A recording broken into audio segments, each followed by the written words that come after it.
आज मौसम बहुत सुहावना है। मॉर्निंग में ही बारिश हुई है, पूरे प्लांट्स धुल कर के ग्रीन ग्रीन बहुत ही अच्छे लग रहे हैं। मुझे सुबह सुबह इन फूलों को निहारना, इनकी खुशबू को महसूस करना बहुत ही अच्छा लगता है। रोज़ की भागदौड़ भरी ज़िंदगी में से सुबह के ये कुछ सुकून भरे पल होते हैं जिन्हें हर इंसान अपने हिसाब से जीना चाहता है। मुझे अपने पौधों के साथ अच्छा लगता है। बादल अभी भी आसमान में काले घने छाए हुए हैं, फिर से बारिश हो सकती है कभी भी। और यहाँ पर मैंने थोड़ी सी लगाई है सरसों, लेकिन जब से मैंने ये बीज लगाए हैं ना, तब से बारिश हो रही है कंटिन्यूस, तो कुछ बीज खराब भी हो गए हैं। कुछ गेंदे के पौधे भी मैंने लगाए हैं, ये देखिए कुछ निकल गए हैं तो कुछ मर भी गए हैं।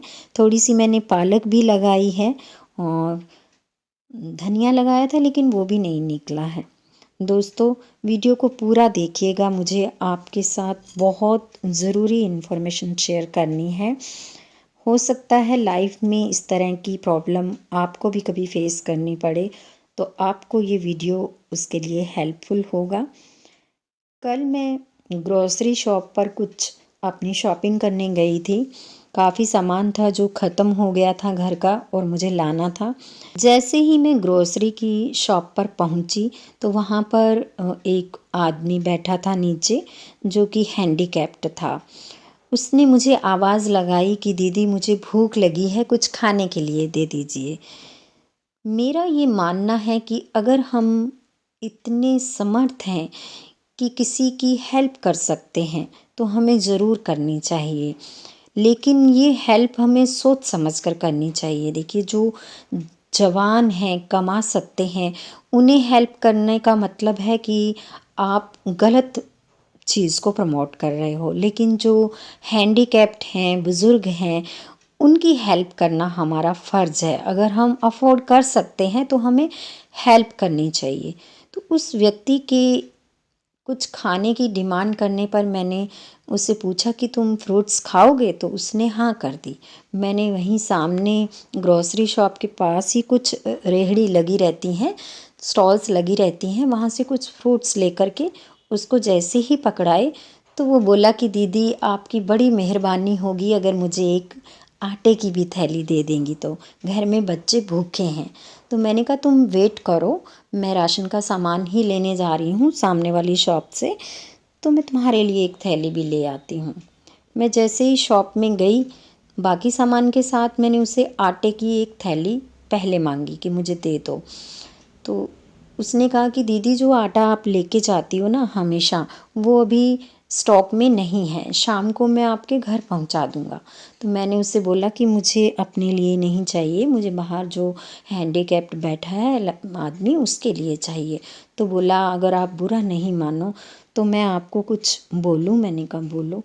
वो बोला कि उसको मत दीजिए, वो हम लोगों को ही वापस सेल करके चला जाता है और उन पैसों से वो नशा करता है। तो मैंने कहा मैं थैली को कट करके दे दूंगी, तो फिर वो आपको कैसे देगा? आप कैंची से ऊपर का मुंह काट दीजिए थैली का, मैं उसे दे देती हूँ। वो बोला नहीं, कि ये उस कटे हुए थैली में से जो आटा होता है ना, उसे आटा चक्की पर बेच जाता है। मैंने कहा तुम्हें कैसे मालूम? बोला कि हमारी अपनी एक पर्सनल आटा चक्की है जहाँ पर हम आटा भी पीसते हैं, मसाले भी पीसते हैं अपनी शॉप के लिए। तो जो लोग इसको कट करके दे के जाते हैं ना, जैसे आप बोल रहे हो, ये उस कटी हुई थैली का जो आटा है ना, ये आटा चक्की पर हमारी शॉप उस आटा चक्की वाली पर लेकर आया एक दिन। तब हमें पता लगा कि अगर आप कट करके भी देते हो तब भी ये उसे सेल कर देता है। बोला कि आप इसे कोई खाने की चीज़ दे दीजिए, इस तरह से जो राशन का सामान है वो मत दीजिए, क्योंकि उससे ये नशा करता है। इसकी कोई फैमिली नहीं है, ये अकेला रहता है, हमने पूरी छानबीन की है। तो फिर मुझे उस राशन वाले की बात पर भरोसा करना पड़ा, क्योंकि मैं बहुत सालों से उनसे राशन ले रही हूँ।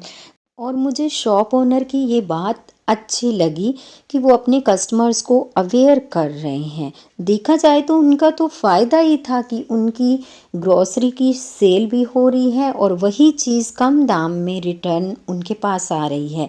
लेकिन अपना फ़ायदा ना देख करके वो अपने कस्टमर्स को अवेयर करके गलत चीज़ को प्रमोट होने से रोक रहे हैं। तो मुझे लगा कि मुझे इस पर वीडियो बनाकर आप लोगों के साथ शेयर करना चाहिए, क्योंकि इस तरह की सिचुएशंस आप लोगों ने भी कई बार फेस की होगी। तो आप लोग भी उस समय सही और गलत का निर्णय लेते हुए किसकी हेल्प करनी चाहिए और किसकी नहीं करनी चाहिए, उसके बाद ही आप किसी की हेल्प करें। ऐसा ना हो कि आपकी हेल्प जो है वो सामने वाले के लिए नुकसानदायक हो जाए, क्योंकि आपने तो हेल्प की खाने पीने की चीज़ों की, लेकिन उससे वो नशा कर रहा है तो उसकी हेल्थ को ही नुकसान हो रहा है। आपको ये वीडियो इन्फॉर्मेटिव लगा हो तो इसे आगे ज़रूर शेयर कीजिएगा। मैं ये नहीं कह रही कि आप वीडियो को लाइक करें, मेरे चैनल को सब्सक्राइब करें, लेकिन इस इन्फॉर्मेशन को ज़रूर आप और लोगों तक पहुंचाएं, ताकि हम अपने समाज को अवेयर कर सकें। Thanks for watching.